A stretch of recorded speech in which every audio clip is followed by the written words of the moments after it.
What is up, guys? Steelmaster here, back again with another video. And so today we're going to be talking about the best ways to make some rupees in Zelda Breath of the Wild.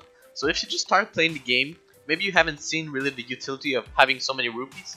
Basically you've seen maybe a couple shops and you can buy some armor, but you'll see further in the game that you'll need a shitload of rupees to be able to make it through all the quests and the things to do. So this video is going to be focused on the tips and tricks to make some good old cash. So I've made a list of 4 different ways to make rupees, the number 1 way being the fastest one, and the 4th one being the slowest way. All these ways are good to make some rupees, but I suggest you to watch all the video to see all the ways. But if you want to skip to one part specific, just choose one. I'll put the time swaps on the video. On that, hope you enjoy the video. Don't forget to like and subscribe! So the first thing you want to do when you make a lot of rupees is see if you have a lot of precious gems in your materials section of your inventory. So these are found a bit all over Aru.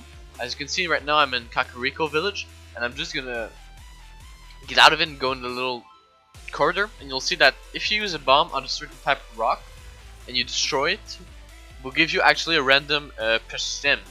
And these are actually sold really high price depending on which one you give.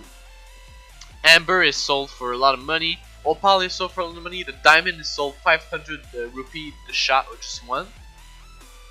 And that's not like the only way to have these actually, because they are there are some kind of monsters all over Hyrule, especially in the Great Plateau. I'll show you right now. It's basically a rock that when you pass nearby, it becomes a monster that you have to beat. So to beat him, all you have to do is like climb on him when he's like on the ground, and attack the rock that looks a bit different on his back.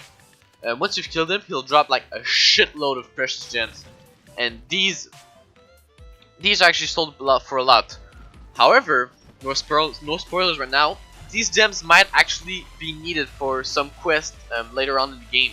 Right now, I haven't seen really the utility of them in any quest. I just sell a couple of them. So if I were you, I'd take them and sell like half of them each time I get some. Not sell them all in case you actually need them for a special quest. So this trick is not really, it doesn't give you a lot of rupees, but it's something you can do all the way while you play the story. It's actually a little bluish rabbit, and here I've been really lucky. I've teleported to Kakariko, and there was one right there, but you won't find it so easily. But it's a special rabbit that we call Bloopy, as you can see on the screen. Actually, you don't start chasing at it to try to catch it, because it's gonna disappear. But what you can do is take your bow, shoot at it, and there's a couple of rupees that'll fall off it. And as you can see, he's just gonna disappear, and you're never gonna, like, if you're lucky, he'll reappear a bit further, but you'll never be able to catch it. As you can see, he dropped a couple of rupees.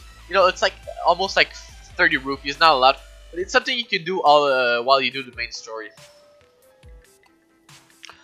Alright, so the next 2 ways we're going to see right now are actually mini games that you can play to make rupees. And the first one we're going to look at is near Gorong City, near the volcano. It's actually situated right at the north of it. It's called, and it's a shrine, it's called the Gorator Shrine. And you'll see the first time you go there, to do the shrine, you'll have to talk to a Goron, and this Goron will make you pass a test. And you'll have to climb a mountain and get a certain number of rupee if you want to access the shrine.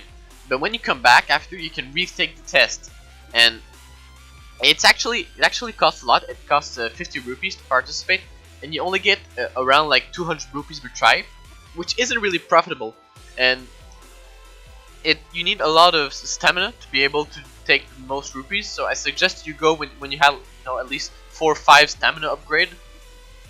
So it's not the best way, but still you make rupees, and early in the game it could help you a lot. Alright, so the next mini game we're gonna see, that's the real shit. And I have to give a huge shout out to our White Goose, who actually discovered a technique to always get the mini game good and always make the most rupees out of it.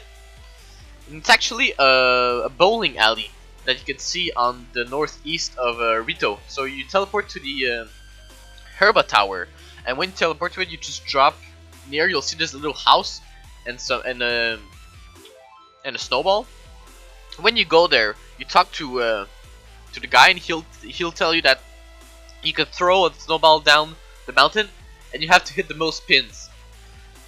It costs 20 rupees to participate, and if you get a strike, you get 300 rupees. And if you get a spare, you get 100 rupees. And it's actually quite simple to get these 300 rupees. Because as I said, our White Goose discovered a setup that you can get every time, and every time you throw the ball, you'll always get the strike. So the technique is actually pretty simple. All you want to do is pick up a snowball and put you between Pondo, the guy, and the pins. You want to drop the ball right on the top of the little bump you'll see, and each time, almost every time, you'll have a strike. And at the beginning, you'll see it's pretty hard to have it all the time. You'll need a couple practice to have it, but you'll see that after maybe 5 times, you'll have it all the time, and you'll have 300 rupees per shot. And I highly suggest you go see the R White Goose video, so that he explained a bit further how to do it. On that, guys, I hope you enjoyed the video, and on that, guys, I hope you enjoyed the video. Be sure to subscribe if you want more, like the video, share the video if you want, share it to everyone.